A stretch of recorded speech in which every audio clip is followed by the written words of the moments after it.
और एक बड़ी खबर, आपको एक और खबर दे दें। इस बीच पीएम और अमित शाह के जरिए ज़ाब्ते अखलाक की खिलाफ वर्जी का मामला, कांग्रेस ने दाखिल की हैं 9 शिकायतें। इलेक्शन कमीशन पर भेदभाव का कांग्रेस का इल्जाम है।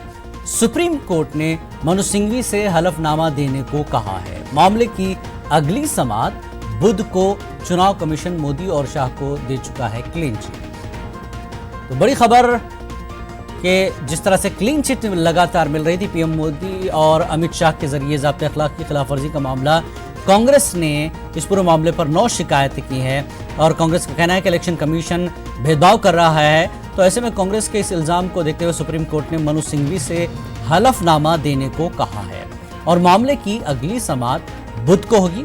चुनाव कमीशन मोदी और शाह को क्लीन चिट दे चुका है।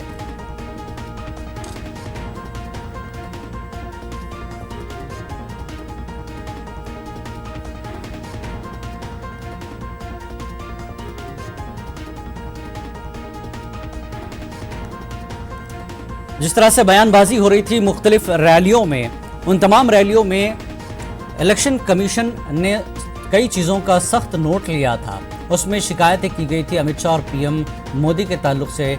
ऐसे में इलेक्शन कमीशन लगातार पीएम मोदी और अमित शाह को क्लीन चिट दे रहा था और अपोजिशन ने सारे मामले को लेकर उसने सुप्रीम कोर्ट का रुख किया है।